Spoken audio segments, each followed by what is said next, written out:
Buenas tardes nuevamente a todos, nuevamente a la capilla número 9.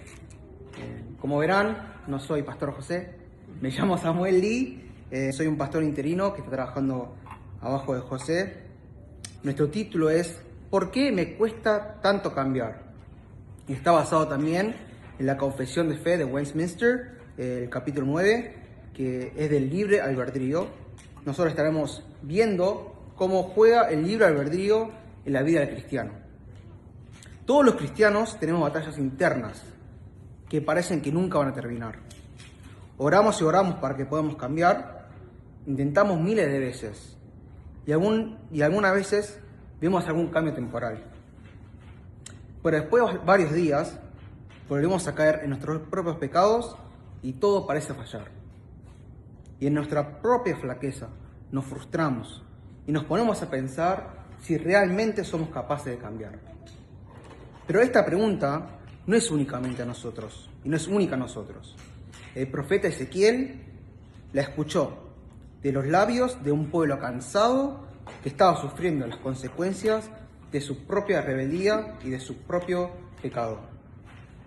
Pero en medio del exilio, Dios habló claramente una palabra de esperanza que retumba hasta el día de hoy.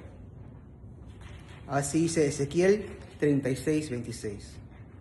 Os daré corazón nuevo y pondré espíritu nuevo dentro de vosotros y quitaré de vuestra carne el corazón de piedra y os daré un corazón de carne. En otra traducción dice, además, les daré un corazón nuevo y pondré un espíritu nuevo dentro de ustedes. Quitaré de su carne el corazón de piedra y les daré un corazón de carne. Amén. El cambio no comienza en nuestro propio corazón o en nuestra propia voluntad, sino con un corazón que está realmente tocado por Dios. Y el corazón no se arregla con consejos, sino con un milagro sobrenatural. Nuestros corazones tienen que primeramente ser cambiados para que podamos rendir frutos que son agradables ante el Señor. El profeta Ezequiel nos describe ese milagro en el día de hoy. Es Dios mismo el que reemplaza un corazón muerto por uno vivo, un corazón duro como la piedra a un corazón vivo que late a través de su gracia. Cuando el ser humano intenta cambiar por sus propias fuerzas, repite la misma tragedia que cometió Adán. El capítulo 9 de la Confesión de Fe de Westminster explica esta razón. Nuestro libre albedrío fue dañado por el pecado, fue completamente dañado por el pecado. El hombre, por su caída en un estado de pecado, ha perdido absolutamente toda capacidad para querer algún bien espiritual que acompaña a la salvación. Por tanto, como un hombre natural, que está enteramente opuesto a ese bien y ha muerto en el pecado, no puede por su propia fuerza convertirse a sí mismo o prepararse para la conversión. Desde la caída, el hombre tiene capacidad de elegir, sí, pero su corazón está inclinado hacia el mal. Tiene la capacidad de elegir, pero únicamente la capacidad de elegir entre el mal y no amar a Dios. Sin la gracia del Señor, solo hay 3 caminos ilusorios. Podemos ver que el primer camino es el camino del optimista moral. El optimista moral cree que el ser humano tiene bondad natural, que ya naturalmente es bueno, no está dañado por el pecado. Esta ideología también tiene el coro de su filosofía, que el ser humano es esencialmente bueno y puede cambiar para bien con su propia voluntad. Pero la palabra de Dios demuestra lo contrario. Romanos 3:10 dice que no hay justo ni uno. El autor y consejero bíblico, Dr. Jim Newheiser, dice lo siguiente: aquellos que buscan soluciones moralistas tendrán que bajar sus estándares muy por debajo de los que enseña la Escritura, lo que resulta en orgullo. O bien, soportarán un ciclo interminable de fracasos que los llevará a la desesperación. El segundo camino, que es ilusorio, es el camino del desesperado. El desesperado reconoce su pecado y su flaqueza, reconoce su debilidad, sabe que no puede sin Dios, pero no confía en Dios, no pone su confianza en Dios. Sin la fe puesta en el Señor, concluye que ya no puede cambiar. Se olvida de la gracia del Señor y el poder de su palabra, y vive resignado, convencido de que su corazón es una prisión sin llave. Y el tercer camino ilusorio es el camino del religioso autosuficiente. El religioso autosuficiente usa la religión como terapia, una terapia de control. Promete obediencia para Dios en cambio de que Dios le recompense con algo. Para el religioso autosuficiente, Dios es deudor de su obediencia. No hay humildad y amor hacia el Señor. Su vida es caracterizada en negociar siempre con Dios. Es un negocio siempre. Yo hago esto, Dios me tiene que dar esto. El religioso autosuficiente, a tal de cuentas, se vuelve en su propio Dios y el Señor es como la lámpara mágica que tiene que cumplir por su obediencia. Pero lo que domina la vida es el miedo de nunca alcanzar el favor del Señor. Y donde el miedo domina, el corazón sigue esclavo. Ojo, estos tres métodos o caminos sí pueden producir algún cambio de conducta o de comportamiento. Pero lo que nuestro Señor quiere no es un cambio de conducta o comportamiento, es un cambio de corazón, un cambio genuino. Sin un corazón regenerado por el Señor, no hay nada que podamos hacer que sea de su agrado. Hebreos 11:6 dice así: y sin fe es imposible agradar al Señor, porque es necesario que el que se acerca a Dios crea que Él existe y que recompensa a los que lo buscan.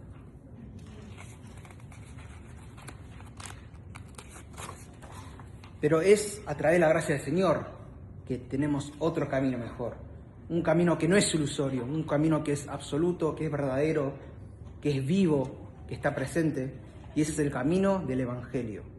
El capítulo 9 de la Confesión de Fe de Westminster declara que Dios, en estado de gracia, libera la voluntad humana de su esclavitud al pecado. Voy a repetir eso una vez más. Dios, en el estado de gracia, libera la voluntad humana de su esclavitud al pecado. Gloria a Dios. Dios, cuando convierte al pecador y lo pone en estado de gracia, lo libera de su servidumbre natural al pecado y solo por su gracia la capacita para querer y obrar libremente lo que es espiritualmente bueno. El cambio, entonces, no nace del esfuerzo humano, sino del acto redentor y regenerador de Dios. Dios no aconseja al pecador, lo resucita, no le ofrece una segunda oportunidad, le da una nueva naturaleza. La regeneración es únicamente y soberanamente obra del Señor. Nosotros lo único que aportamos en nuestra salvación es pecar, es el pecado. Ezequiel 36 anuncia exactamente eso. Un nuevo corazón que siente, un espíritu nuevo que obedece, una nueva libertad que antes no existía. Y el cumplimiento de esa promesa llegó en Cristo, quien derramó su sangre para darnos el camino real y el camino al Espíritu Santo, el único que puede inclinar la voluntad hacia el bien. El cambio real ocurre cuando la voluntad esclavizada ante la muerte y el pecado se encuentra con la gracia liberadora de Cristo. Es ahí cuando nuestro corazón puede amar a Cristo y las semillas de su gracia empiezan a mostrar frutos en nuestro corazón. Es únicamente Dios el que le pone carne a nuestros huesos. Alabado sea el Padre. Podemos ver 3 aplicaciones de un corazón que está liberado por Cristo. La primera es que la gracia no destruye la libertad, la restaura. Yo no les puedo decir cuántas veces escuché, sos esclavo a Cristo, pero así es, soy más libre con Cristo. El libre albedrío, sin gracia, es como un barco sin timón.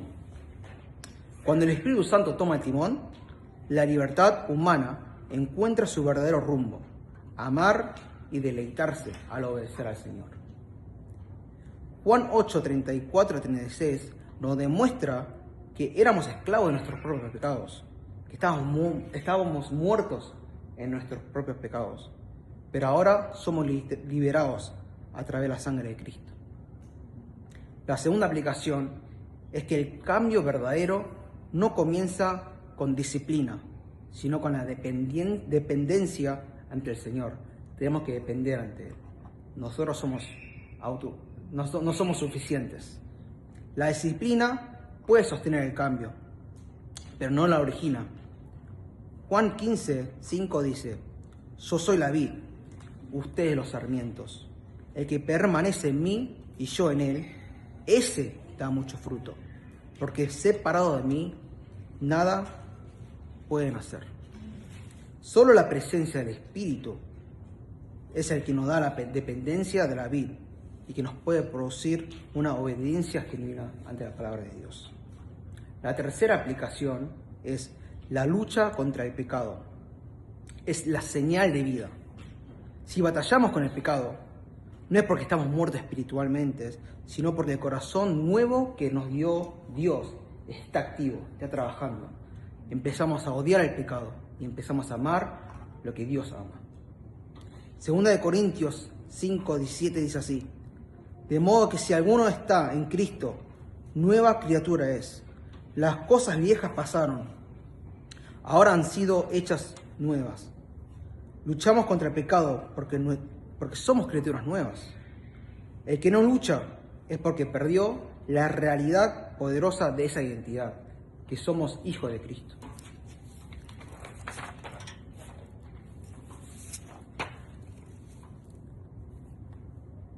En 1646, en Londres, había un debate sobre esta voluntad, sobre si el hombre tenía el libre albedrío o no la tenía. El capítulo 9 de la Confesión de Fe de Westminster fue escrito en tiempos intensos de debates filosóficos y teológicos.